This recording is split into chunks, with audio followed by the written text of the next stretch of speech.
లోకమునకు వెలుగును. నన్ను వెంబడించువాడు చీకటిలో నడువక జీవపు వెలుగు కలిగి ఉండునని వారితో చెప్పాను. ప్రియా దేవుడులారా, సెవెన్లో అంశం అతి కాంక్షణీయుడు. అతి కాంక్షణీయుడు. అతి కాంక్షణీయుడు అంటే అత్యంత ప్రకాశవంతమైన వాడు పుట్టుట, అత్యంత ప్రకాశనీయమైన వెలుగు దినము. యెషయా గ్రంథంలో ఆయన చెప్పాడు, లోకమునకు వెలుగు వచ్చి ఉన్నది.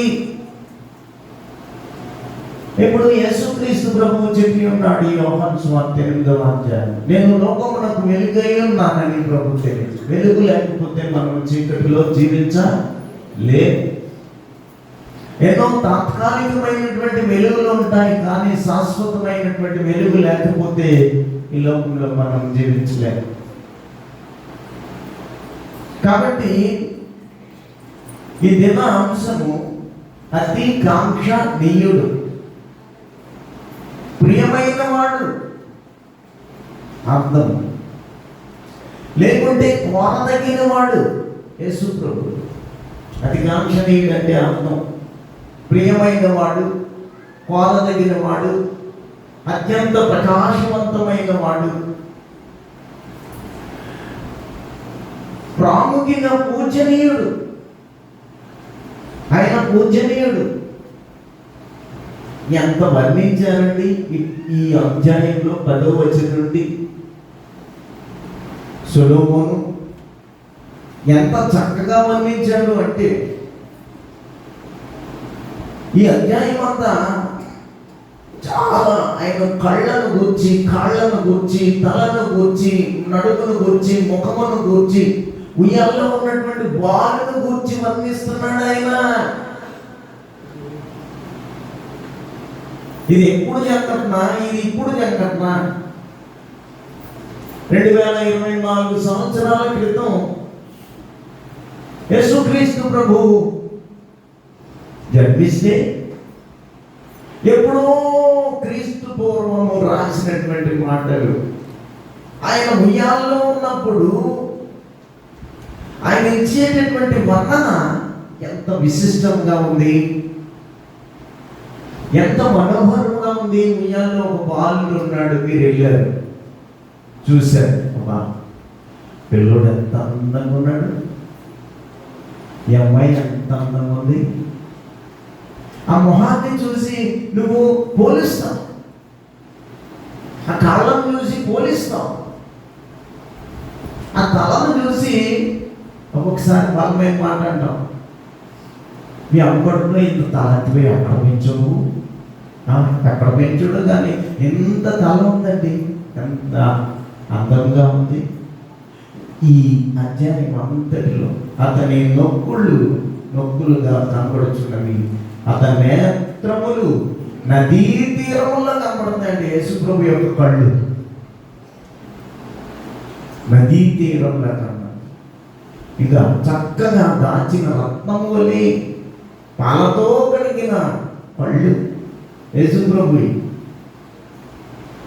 ఉయ్యాల్లో ఉన్న బాలుడిని వర్ణిస్తున్నాడు ఈయన. ఆయన ఒక చూడగానే అతికాంక్షణీయుడు, ఎంత అందగాడు యేసుక్రీస్తు. ఒక్కోసారి మనం నా పోలికండి, అది అమ్మ పోలికండి. అందుకనే దేవదేవుని యొక్క పోలిక చొప్పున, దేవదేవుని యొక్క చిత్తం చొప్పున, దేవదేవుని యొక్క సంకల్పం చొప్పున దైవతనయుడు ఈ లోకానికి వచ్చి అతి కాంక్షణీయుడు, అతి కాంక్షణీయుడు. యెషయా అంటాడు 9:2 అంటాడు, ఏమంటాడు? చీకటిలో ఉన్న జనులు గొప్ప వెలుగు చూచుచున్నారు ఈ దినము, మరణ ఛాయలు గల దేశ నివాసుల మీద దేవుడు గొప్ప వెలుగు ప్రకాశింపజేశాడు. నీ జీవితానికి ఎంత వెలుగు వచ్చిందంటే, ఒకప్పుడు చదువుకోకపోయినా ఇప్పుడు జ్ఞానం వచ్చింది నీకు. ఒకప్పుడు ఈ జ్ఞానం లేదు నీకు, నాకు లేదు. చదువుకోకపోయినా ఎంతో ఎందుకు పనికిరాని వారుగా మాట్లాడే విధానంలో కానీ, నడిచే విధానంలో కానీ, నీ యొక్క ప్రవర్తనలో కానీ, నీ క్రియల్లో కానీ ఏ మార్పు లేదు. ఒకప్పుడు వెలుగు వంటి వాక్యము విన్న తర్వాత నీ జీవితానికి వెలుగు వచ్చేసి ఆ వెలుగు తెచ్చిన వాడు బాలుడైన యేసుక్రీస్తు. ఈ పాట ఎంత చక్కగా పాడారు పిల్లలు. ఇది యూట్యూబ్లో పెడతారు. మధ్యాహ్నం రికార్డింగ్ చేస్తానని చెప్పారు ప్రెసిడెంట్ గారు, మన సెక్రటరీ పెద్దల యొక్క అనుమతితో యూట్యూబ్లో పెడతారు. దానికి రికార్డింగ్ వెనకాల పశువుల పాక, వెనకాల గాడి మీద మరియమ్మ ఎక్కించుకుని ఆయన వచ్చినట్టు విధానం, ఆయన జన్మించిన విధానం, పశువుల పాకలో ఉన్న విధానం, దూతలు వచ్చిన విధానం, బల్లలు వచ్చిన విధానం, మనుషులు వచ్చిన విధానం, ఇదంతా వెనకాల రికార్డింగ్ చేసి మనోజ్ పెడతానని చెప్పారు. అందుకే అది రికార్డింగ్ చేయాలని ప్రేమతో నేను కోరుతా ఉన్నాను. మంచి పాటను పాడినందుకు మీకు వందనాలు తెలియజేస్తాను. కాబట్టి దేవుని బిడ్డ, లోకమునకు వెలుగు వచ్చెను, అధికాంక్షణీయుడు నీకు వెలుగునిచ్చాడు. జీవము కలిగినటువంటి వెలుగును పరలోకము నుండి దేవుని యొక్క తనయునిగా, దేవుని యొక్క పుత్రునిగా, దేవుని యొక్క సంతానంగా యేసుక్రీస్తు ప్రభు ఈ లోకానికి వచ్చి నీకు ఇచ్చినటువంటి గొప్ప వెలుగు, సర్వ మానవాళికి ఇచ్చిన వెలుగు ఇది. ఆయన రాక గొప్ప వెలుగు. అందుకనే వెలుగు అనేటువంటిది సత్క్రియలు చేసేటటువంటి విధానం నీకు తెలుపుతుంది. అవునా కాదా? ఈ జ్ఞానము, వెలుగంటేనే జ్ఞానము.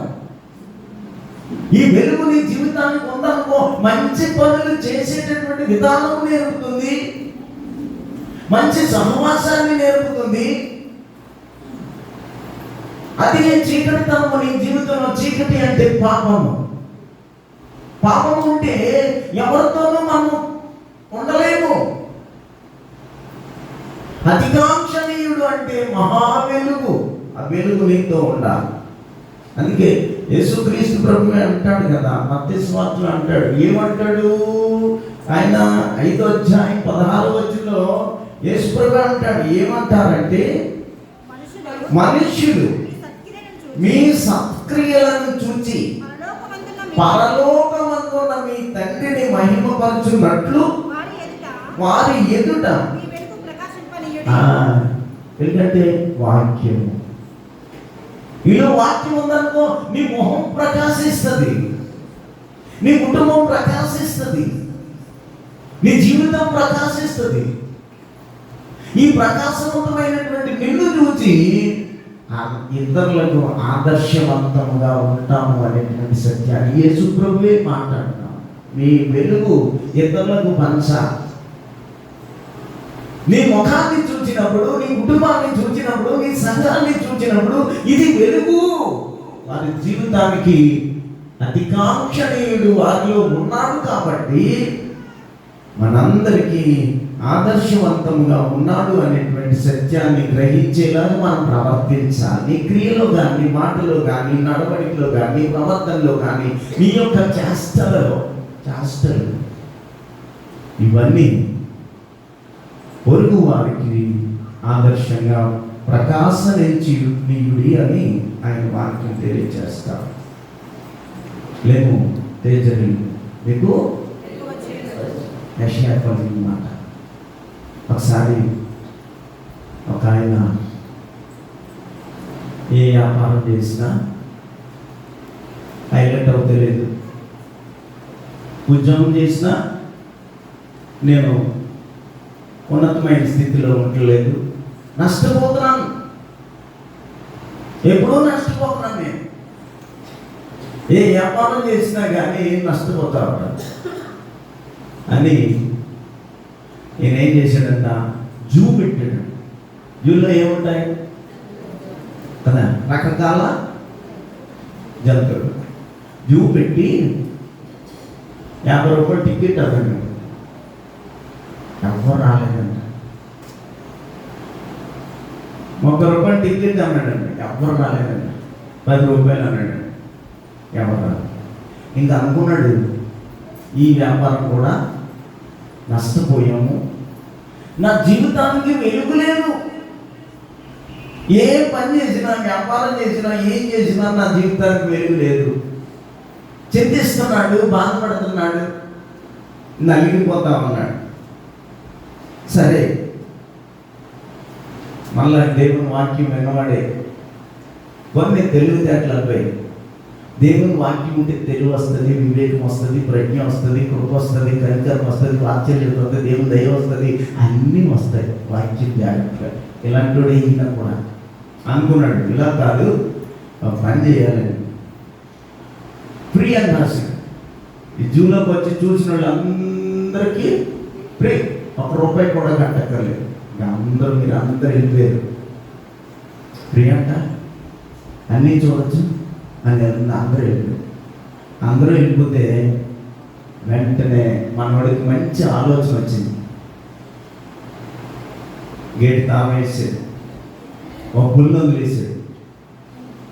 గేట్ తాళం వేసి మొదట ఒక నక్కను విడిచిపెట్టాడండి.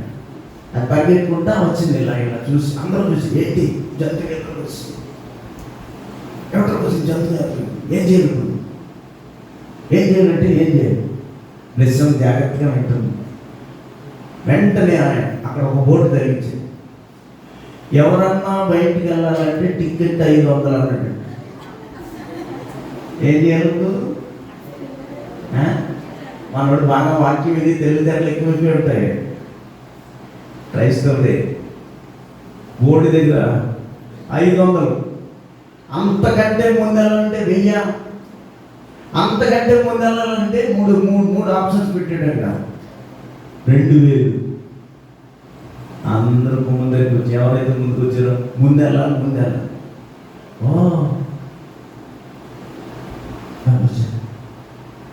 వెంటనే పుల్లు వదిలాడు, మళ్ళీ బంధించాడు. పుల్లు వదిలాడు, మళ్ళీ బంధించాడు. నిజంగా పులే వచ్చేస్తున్నప్పుడు వేలకు వేలు.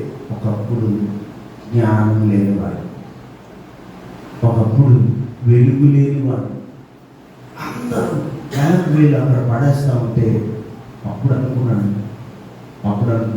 ప్రభువా నేను నమ్మాను, విశ్వాసంతోను, నమ్మకంతోను, యథార్థతతోను, పవిత్రతతోను రండి, నేను శ్రేష్టమైనటువంటి 50 రూపాయలు మాత్రమే అన్నాను. లోకంలో ఎంత మోసం ఉంది నాయన. వీళ్ళందరూ కూడా వెలుగు లేని వాళ్ళే, వీళ్ళందరూ కూడా చీకటిలో జీవించి వారే, వీళ్ళందరూ కూడా నిన్ను ఎరగని వారు, నిన్ను ఎరిగి ఉన్నారు కాబట్టి జ్ఞానాన్ని ఇచ్చావు. నీకు వందనాలు తండ్రి, స్తోత్రాలు. నీకు ఇచ్చిన జ్ఞానాన్ని బట్టి. ఎందుకు అంటే ఒక చిన్ని బాలుగా ఈ లోకానికి నేను తగ్గించుకుని గొర్రె పిల్ల వలె వచ్చావు కాబట్టి నీ దైవ జ్ఞానాన్ని మాకు నేర్పి ఉన్నావు అనేటువంటి సత్క్రియలు చేస్తారు. అతికాంక్షణీయుడు మీలో ఉంటే సత్క్రియలు చేస్తారు.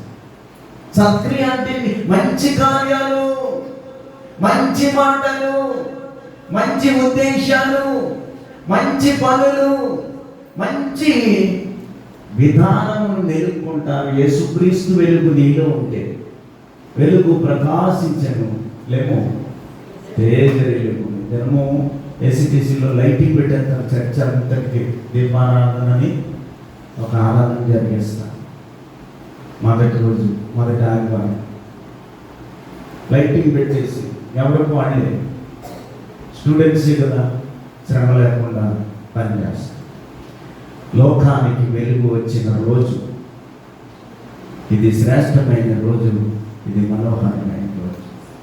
ఆదికాండము 4వ అధ్యాయం 7వ వచనంలో అంటాడు, ఏమంటాడు అక్కడ, ఎవరితో మాట్లాడతారు ఇక్కడ? నీవు సత్క్రియ చేసిన ఎడల తల ఎత్తుకొని జీవిస్తావు.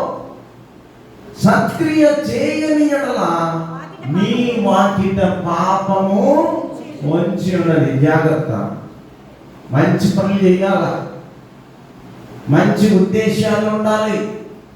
యవనస్తులైనా పెద్దోళ్ళైనా వృద్ధాప్యంలో ఉన్నవాళ్ళని పిల్లలైనా కానీ మంచి ఉద్దేశాలు ఉండాలి, మంచి తలంపులు ఉండాలి, మంచి విధానం ఉండాలి, మంచి మాటలు ఉండాలి, మంచి పనులు ఉండాలి, మంచి కార్యాలు ఉండాలి.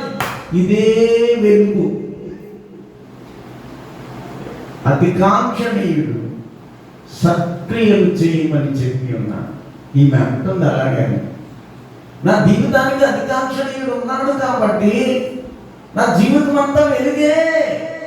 సులభతి అంటుంది ఈ మాట, ఈ దినము సంఘం అంటుంది ఈ మాట.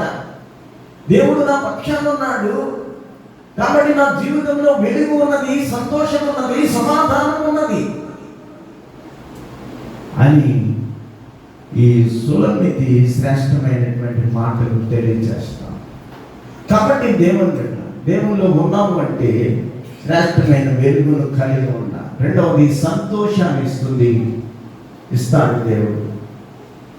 అతికాంక్షణీయుడు నీ జీవితంలో ఉంటే సంతోషం ఉంటుంది. అతికాంక్షణీయుడు నీ జీవితంలో ఉంటే సత్క్రియలు చేస్తావు. కయ్యతో అన్నాడు ఈ మాట, నువ్వు మంచి పనులు చేసి ఎడల తల ఎత్తుకుంటావు, మంచి పనులు చేయని ఎడల తల భూమికి దించుకుంటావు. కాబట్టి సత్క్రియ చెయ్యని ఎడల నీ వాకిట నీ జీవితంలో పాపము పనిచేయను లేమో వెలుగు వచ్చి ఉన్నది. 60వ యెషయాలో 1వ వచనంలో చెప్తాడు, ఒక మాటను చెప్తాడు ఆయన, మీకు వెలుగు వచ్చి ఉన్నది లేమో తేజరీను యెహోవా మహిమ మీ మీద ఉదయించునని వాక్యం తెలియజేస్తాం. అందుకనే యేసుప్రభు పుట్టిన తర్వాత మత్తయి సువార్తలో ఏమంటారంటే 2:10 అంటాడు కదా, ఏమంటారంట ఒక మాట అంటే చాలా మంచి, అయితే దూతను భయపడుకుడి, అయితే దూత భయపడుకుడి, ఇదిగో ప్రజలందరికీ కలుగబో మహా సంతోషకరమైన శుభవర్తమానమును మీకు తెలియజేయుచున్నాను. ఎంత చక్కని మాట. నీ జీవితంలో శుభకరమైనటువంటి ఆనవాలు ఉండాలి అంటే, శ్రేష్టమైనటువంటి ఆనవాలు ఉండాలంటే అతికాంక్షణీయుడైనటువంటి యేసుక్రీస్తు నీ జీవితానికి వెలుగుగా ఉండాలి. సంతోషము, సమాధానము. అందుకనే వాక్యము తెలియజేస్తుంది, మీకు వెలుగు వచ్చి ఉన్నది లేమో తేజరిల్లుమని వాక్యం తెలియజేస్తాం. ఇక మూడవది, 1 సత్క్రియలైతే దేవుల్లో ఉన్న వాళ్ళు మంచి పనులు చేయాల, చెడ్డ పనులు చేయకూడదు. రెండవది సంతోషాన్ని ఇస్తాడు దేవుడు. వెలుగు ఏమిస్తుంది? సంతోషాన్ని ఇస్తుంది. సంతోషాన్ని ఇస్తే నిన్న లిఫ్ట్ కొరకు అక్కడ ఉన్నప్పుడు పాపం 2 బళ్ళు లేని ఒక ఆయన వచ్చాడు, చీకటి. మన చర్చి వైపు తిరిగి, బాబు సాయం చేయండి, బాబు సాయం, ఒక ఆరోగ్యం వచ్చేది. చీకటి, నేను చీకట్లో ఉన్నాను అంటున్నాడు బాబు, నేను చీకట్లో ఉన్నాను బాబు, నాకు సాయం చేయి. సంతోషం లేదు, శాంతి లేదు, సమాధానం లేదు. ఒకప్పుడు నీ బ్రతుకు అంతే, నా బ్రతుకు అంతే. దేవుళ్ళలోకి వచ్చాక జ్ఞానం వచ్చింది నీకు, దేవుళ్ళలోకి వచ్చాక వివేకం వచ్చింది నీకు, దేవుళ్ళలోకి వచ్చాక ప్రజ్ఞ వచ్చింది నీకు, ఒక గౌరవం వచ్చింది. నేను దేవుల్లో ఉన్నాను కాబట్టి నా గౌరవాన్ని నేను కాపాడుకోవాలి, నా మర్యాదను నేను కాపాడుకోవాలి, నా సత్యాన్ని నేను కాపాడుకోవాలి, దేవుని ఉనికిని నేను పాడు చేసుకోకూడదని అనుకోవాలి ఎప్పటికప్పుడు. లేమో తేజరిల్లుము, దేవుడు వెలుగు నీ మీదకు వచ్చిందని దేవుని వాక్యం తెలియజేస్తా ఉంది. కాబట్టి సత్క్రియలు చేయాలి. అతికాంక్షణీయుడు నీలో ఉంటే, నీలో ఉన్నప్పుడు మంచి పనులే చేయాలి. రెండవది సంతోషాన్ని ఇస్తుంది అనేటువంటి సత్యం తెలియజేస్తుంది. అదే రీతిగా లోకా సువార్తలో ప్రభువు దూత 2:9లోనే ప్రభువు దూత వారి యొద్దకు వచ్చి నిలిచింది. ఆ ప్రభు మహిమ వాళ్ళ చుట్టూ ప్రకాశించారు. వెలుగులోకి వచ్చిన వెంటనే భయపడిపోయారు. దోతలు భయపడ్డారు, జ్ఞానులు భయపడ్డారు. ఏంటి ఇంత వెలుగు అంటే? పరలోకంలో ఎంత వెలుగు ఉంటుంది? అదే వెలుగు దిగి వచ్చింది. చూసి ఆశ్చర్యపోతా ఉన్నారు. ఒకటి సత్క్రియలు నేర్పితే అధికాంక్షణీయుడు సత్క్రియలు నేర్పాడు, సంతోషాన్ని నేర్పాడు, సత్యాన్ని నేర్పాడు. ఈ లోకానికి వచ్చి చూడండి 43వ కీర్తన 3వ వచనంలో ఆ మాట, నీకు వెలుగును నీ సత్యమును బయలుదేరి చేయము, అది నా త్రోవలను చూపునని దావీదు అంటా ఉన్నాడు. చూడండి, నీ వెలుగును నీ సత్యమును బయలుదేరజేయుము, అది నాకు త్రోవ చూపును, అది నీ పరిశుద్ధ పర్వతములకు నీ నివాస స్థలములకును నన్ను తోనుకొని వచ్చునని దేవుని వాక్యం తెలియజేస్తాము. నీ వాక్యమే నా పాదములకు వెలుగు. ఒకటి సత్క్రియలైతే, 2 సంతోషమైతే, ప్రభు నీలో ఉంటే. 3వది సత్యమునే మాట్లాడతాం, అసత్యాన్ని మాట్లాడతాం. అధికాంక్షణీయుడు మీ జీవితంలో ఉండాలి. అందుకనే సొలొమోను ఒక్కొక్క మాట యేసుక్రీస్తు ప్రభు బాలుడై ఉన్నప్పుడు, పశుశాలలో ఉన్నప్పుడు, ఆయన పశువుల తొట్టెలో ఉన్నప్పుడు వర్ణనాతీతంగా మాటలతో వర్ణించాడు. యజ్ఞం మనం చదువుకున్నది అదే. ఎలా ఉన్నాడు పిల్లడు? 10వ వచనం చెప్పండి. పరమగీతాలు 5వ అధ్యాయం పరమగీతాలు అది అంటుంది. ఆ పిల్లలను చూసి ఏమంటుంది? నా ప్రియుడు ధవలవర్ణుడు, రత్నవర్ణుడు, 10,000 మందిలో పురుషులను అతనిని గుర్తించవచ్చు. తల ఎలా ఉందంట? అబ్బా! వెంట్రుకలు ఎలా ఉన్నాయంట? అంత నల్లగా. ఆయన నీ జీవితంలో ఉండాలి. ఆయన కృపను నువ్వు పొందుకునే వారుగా ఉండాలి. మళ్ళీ 14వ వచనం అంటాడు, అతనికి కరములు తర్షీషు రత్నభూషితమైన స్వర్ణ గోళముల వలె. కరములు అంటే బంగారపు ఎంత మృదువైనవో అయితే చిన్నపిల్లలు చూసిన యేసు ప్రభుని వర్ణిస్తాడు. ఆయన ప్రభువా, ఇంత సుందరమైనటువంటి రూపాన్ని కలిగి ఉన్నావు, నీ తండ్రి రూపాన్ని కలిగి ఉన్నావు కాబట్టి నాకు అనుగ్రహించు. నీ సౌందర్యాన్ని కలిగి నేను ప్రవర్తించాలి. నీ చేతులు ఎంత బంగారపు గోళమోలే ఉన్నవని రాయిస్తాడు ఇక్కడ. అలాంటి అధికాంక్షణీయుడిని నీవు నేను కలిగి ఉన్నావు. అందుకనే సత్క్రియలు చేసేవారుగా ఉండాలి. సంతోషాన్ని దేవుల్లో పొందుకునేవారుగా ఉండాలి. సత్యాన్ని మాట్లాడేవారుగా ఉండాలి. సామెతల గ్రంథం 13:9 అంటాడు, అక్కడ నీతిమంతుల వెలుగు తేజరిల్లినట్లు భక్తిహీనుల దీపము. చూసారా? భక్తిహీనత ఆరిపోయే దీపం వంటి వారు, ఆరిపోయే దీపం వంటి. అందుకనే దేవుని సంతానంలో కూర్చున్నాడు. అవును, మనం కూడా ఒక్కొక్కసారి ఆ తాళం వేశాడు. జూ యజమాని తాళం వేశాడు. ఈ జ్ఞానం అంతా ఎక్కడి నుంచి వచ్చింది? అది మంచి కొరకు ఉపయోగించాలి. ఒక్కడు 10 రూపాయలు టికెట్ తీసుకుని వాళ్ళకి రమ్మంటే రాలేదే. ఒక్కడు 20 రూపాయలు టికెట్ తీసుకుని యథార్థంగా ప్రవర్తన కలిగి, యథార్థంగా మాట తీరు కలిగి, యథార్థంగా నడవడి కలిగి, తన క్రియలు కలిగి నడుస్తూ ఉంటే ఎవడు కనికరించలేదు. అనుకున్నాడు ఒక మాట, మోసాన్ని మోసంతోనే జయించాలి. ఎవడు టికెట్ 10 రూపాయలు ఎట్టి కానీ, 20 రూపాయలు ఎట్టి కానీ, 50 రూపాయలు ఎట్టి కానీ టికెట్ తీయలేదు. చివరికి అందరూ వచ్చాక తాళం వేశారు. తాళం వేసి ఒక దినాన ప్రభువు ఈ లోకానికి వస్తాడు. తాళం వేసి నీ నీతి క్రియలను నాకు చూపించు, నీ సత్యాన్ని సంతోషాన్ని నువ్వు దేనిలో సంతోషించావు నాకు చూపించు, అప్పుడు నేను ఈ పరలోకపు ద్వారాన్ని తెరుస్తాను, నేను లోనకు ప్రవేశించినానని ప్రభు అన్నాడే అనుకోండి. ఎంత మనం చేసిన దేవుని రాజ్యంలోనికి వెళ్ళాలి. వెంటనే వచ్చారు. 500 ఇస్తే కూలి వచ్చేస్తుంది కాబట్టి జూలో కూలను తీసి 500 ఇస్తే గుమ్మం తీస్తాను, 1000 రూపాయలు ఇస్తే గుమ్మం తీస్తాను. నీ నీతి క్రియలు 500, నీ నీతి క్రియలు 1000, నీ నీతి క్రియలు 2.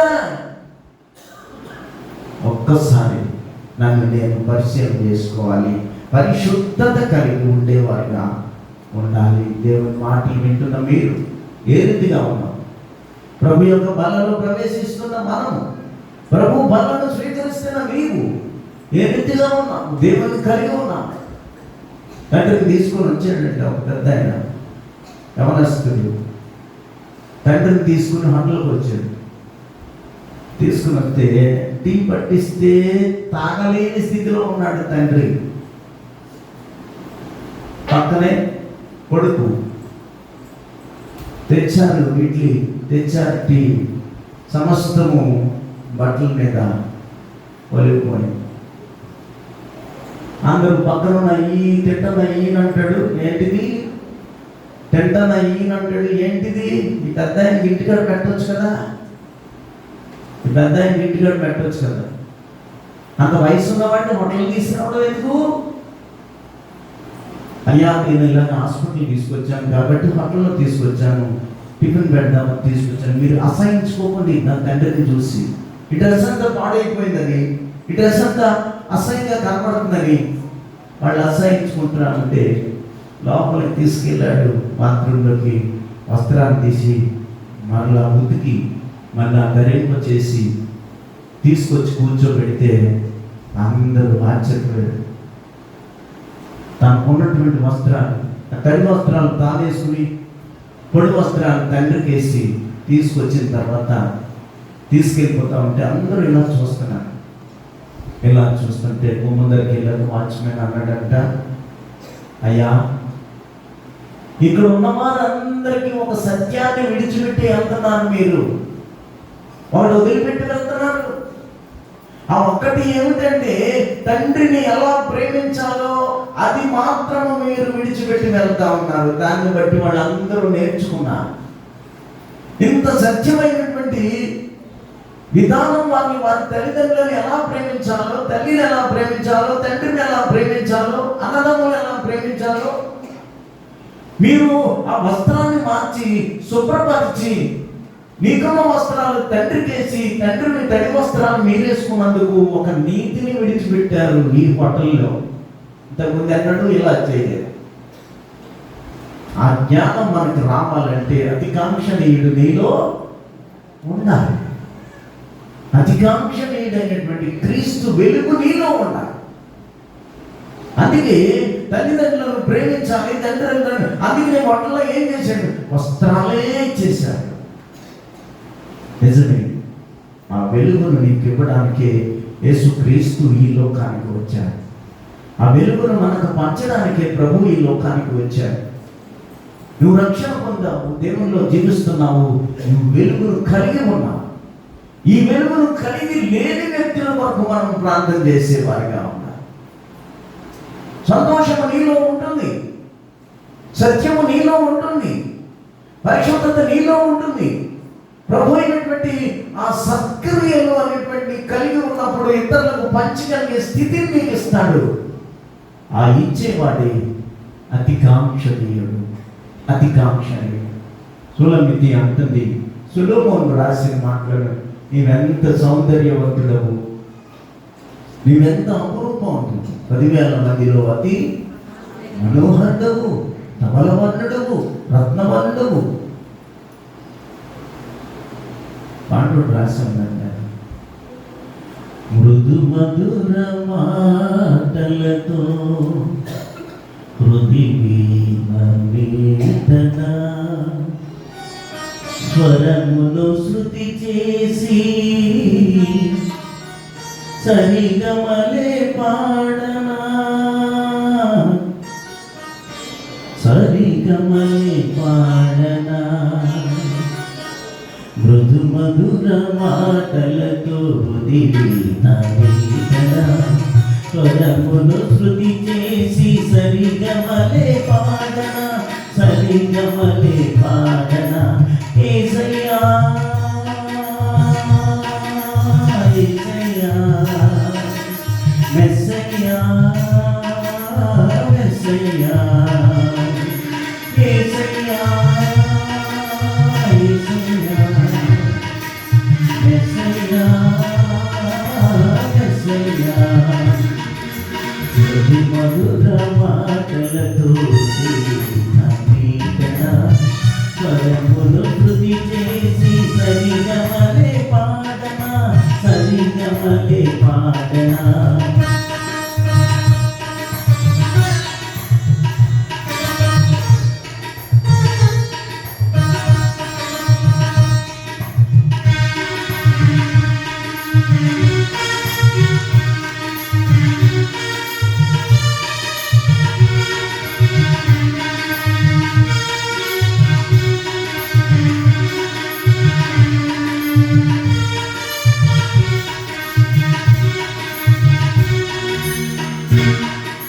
ధవళ వస్త్రధారి నా యేసయ్యా రాజ్ఞావనుడు రమణీయుడు.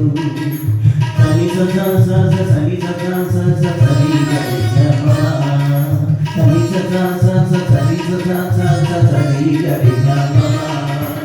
ధవళ వస్త్రధారి నా యేసయ్యా రమణీయుడు. పాలను పోలిన నయనాలు గలవాడా,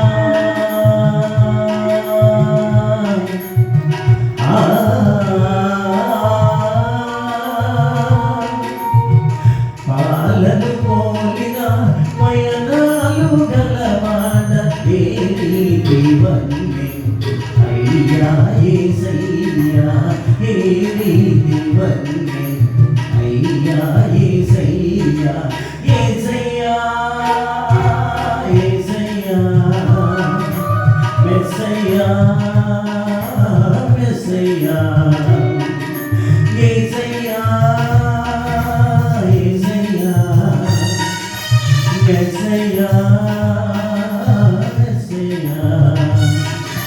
మధు మధుర మాటలతో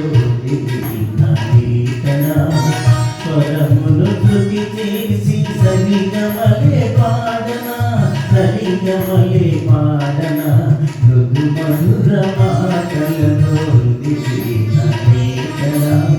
స్వరములు శృతి చేసి సరిగమలే పాడనా, సరిగమలే పాడనా. కాబట్టి యేసుక్రీస్తు ప్రభు యొక్క బాలుడిగా ఉన్న ఆ వర్ణన సొలొమోను ఇక్కడ తెలియజేశాడు. చూసిన సోలమితి ఆయన అతికాంక్షణీయుడు అని చెప్పింది. మన జీవితంలో జన్మించిన యేసయ్యను అతికాంక్షణీయుడని ఒప్పుకోవాలి. అట్టి కృప పరిశుద్ధాత్మ దేవుడికి అనుగ్రహించింది. ఆమేన్. కలిసి వాళ్ళు గ్రూప్ ప్రైజ్ ఇచ్చారు. కాబట్టి ఇంత చక్కటి మేముంటూ ఒకసారి చూడండి అందరూ. ఇప్పుడు చెప్పండి పాస్టర్ గారు ఒకసారి మధ్యలో ఈ ముగ్గురు కలిసి మన సంఘంకి తెలుగు బ్యాప్టిస్ట్ సంఘానికి చక్కగా మరి ప్రైజ్ తీసుకుని వచ్చారు. చాలా సంతోషం.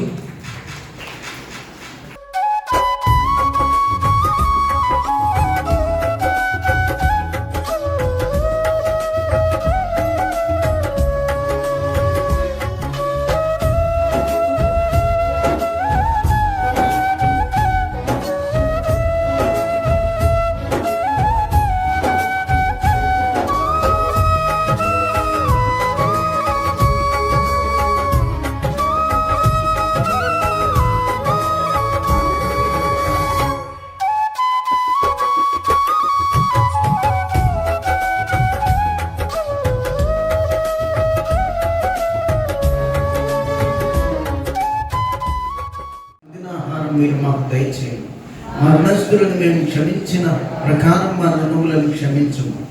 మమ్మ శోధనలను తేక కీడు నుండి తప్పించుము. ఎందుకంటే రాజ్యము, బలము, మహిమ నిరంతరము నీపై ఉన్నది తండ్రి. ఆమేన్. ప్రభువు నిన్ను ఆశీర్వదించి నిన్ను కాపాడును గాక. ఆమేన్. ప్రభువు నీకు తన సన్నిధి కాంతి ప్రకాశింపజేసి నిన్ను కరుణించును గాక. ఆమేన్. ప్రభువు నీ మీద తన సన్నిధి కాంతి ఉదయింపచేసి నీకు సంతోషమును, సమాధానమును, సమృద్ధిని కలుగజేయును గాక. ఆమేన్. ఆమేన్. ఆమేన్. ఆమేన్. ఆశీర్వాదం మనీ